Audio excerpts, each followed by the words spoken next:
Pandhawa tata kanthi wisaya Om Indriyak sasara maruta Pawana Bana Margana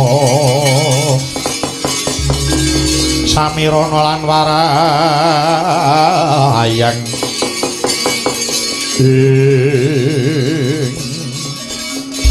Anapa Drembamaha inggih kepareng matur Gusti nedhengipun kula jagi wonten ing Guwa Windu kula tingali saking katebian nika kok wonten wanara kathah sanget lho ana kethek akeh banget inggih kathah sanget swawi sami melampah manut kabar ingkang kula tampi wanara-wanara kala wau niku saking negari Pancawati badhe bidhal dhateng Alengka Gusti Putri kagyatri sangapirangu rinangkul kinempet kambet om dosanget naning bawana ya si tukang walang ati ya si tukang ngenesing tias Drembamaha kula wonten dawuh Guwa Windu iki minangka dadi tempel wates antaraning Samudra Indi lan uga Praja Ngalengka iki uga wis kapernah pinangku ing Praja Ngalengka inggih ora pati nduga mono lah kok ana munyuk pirang-pirang bakal mlebu arang Ngalengka namung kula mireng raosanipun para munyuk-munyuk kala wau sami keluwen badhe pados papan badhe pados panggenan mbok menawi wonten ingkang mitulungi paring panganan dhateng para kethek-kethek kala wau mengkono inggih yen nganti ana apa malah kok aku uga bakal napa pidana saka Sinuwun Rahwana-raja jalaran aku dadi tanggung jawab tentreming Guwa Windu iki mengkono Drembamaha enten ana aku bakal muja saking wowoan ing kono karben bisa kanggo jalaran nggonku mateni para wanara sing padha liwat kene moh ngestaking dawuh Sang Dewi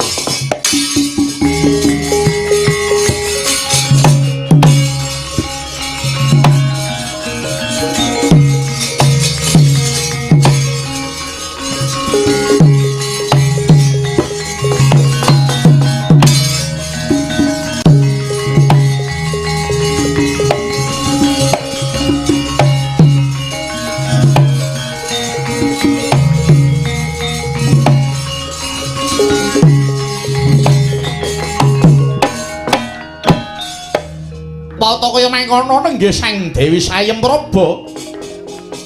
Dupi nampi aturira Sang Drembamaha lamuntana barisaning wanara ingkang sami keluwen.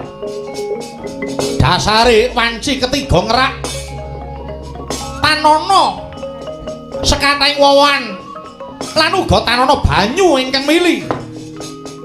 Nanging dadak sakala nenggih Sang Dewi Sayem Praba dasare putri kang Sekti Mandraguna sedakep salungku tunggal nutupi baban hawa sanga ana swara datane rinungu ana rupa datan kadulu ingkang minandeng amung pucuk ing grana anut giyongan kayun kayungyun angayati parutama kaya mati jroning urip ing mangken nyuwuning kersaning Sang Hyang Bathara Kala dadak sakala ing sekawit wanci ketiga tanana gegodhongan kang endah tanana gegodhongan ingkang rupa ijo raya-raya amung sak gebyaring kilat wonten madyaning wana Guwa Windu biar poneng wowoan hambyet ngemomohi sekathahing wowoan tetukulan kadya tukul dadakan dasare wowoan pujan uga wis winor wisa daru beksi minangka kangge sarana pejahing para wanara ingkang arsa bidhal dhateng negari Ngalengka amung sagep yaring kilat endah warnane wawan angebeki dhateng wana nggawa windu mesem sang Dewi Sayemraba.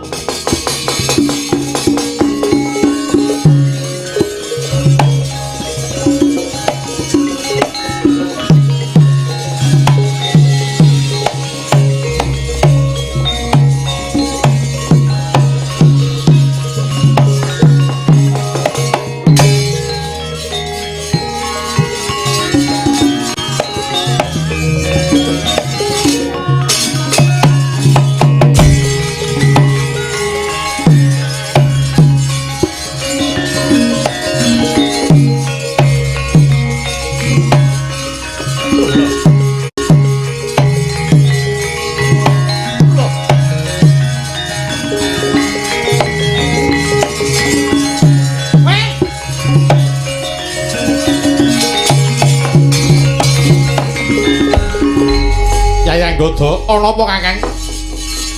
Bener kandhamu Diki. Bareng lakune saya manengah. Gila-gila. Kono mau ketiga ora ning wit-witan ingkang ijo royo-royo ananging mung panggaring karo godhong-godhong garing bareng saya manengah mongko ora adoh lho. Lah kok iki tanduran iso endahe kaya ngono galo-galo kae. Wawan akeh. Tepek le buahe do tukul ngene kok. Lah tekan kene kok malah subur.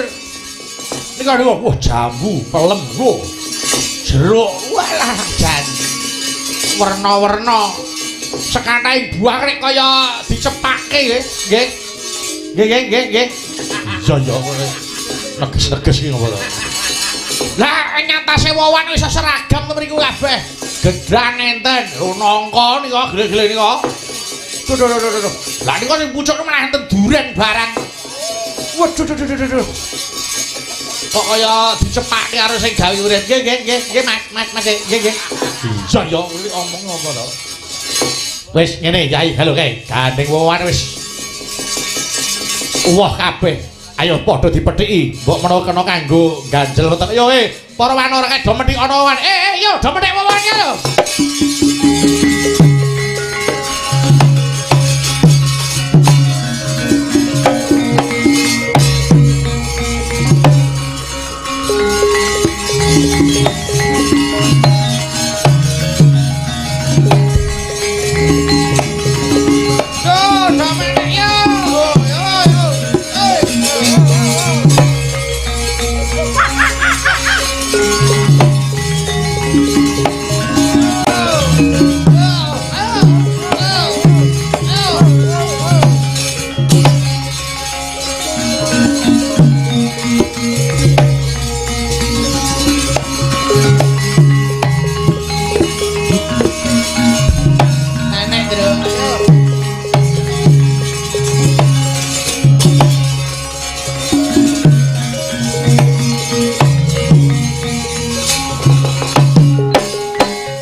Wauta kaya mangkono.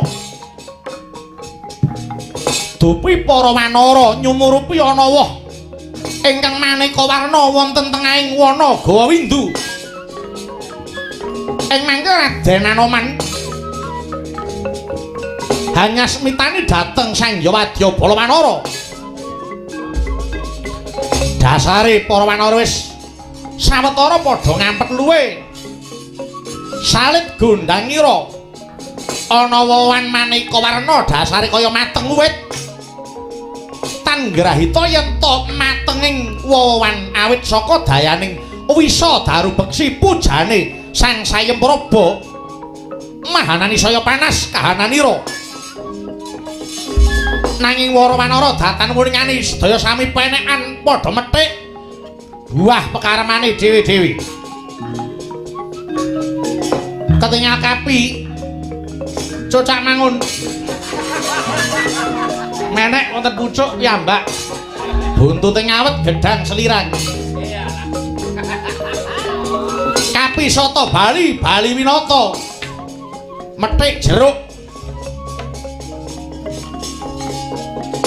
Bali disunggi jeruk keprok dimplok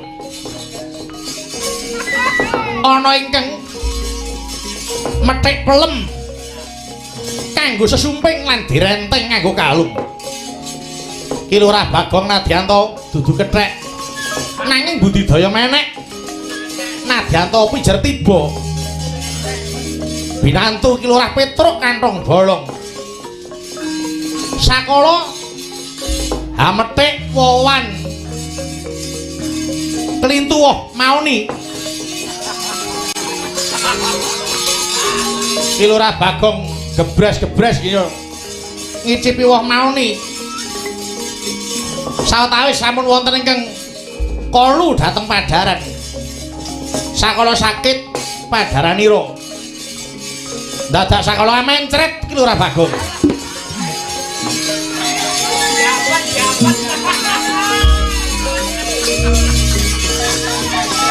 Saya dangu para wanara nggih nyo.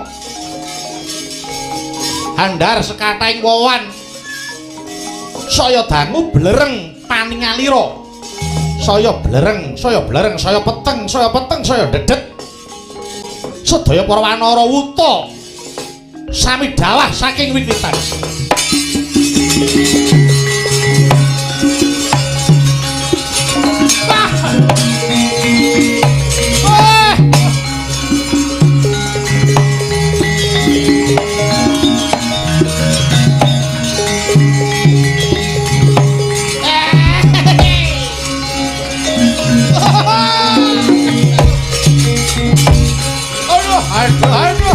Aduh mati aku. Aduh.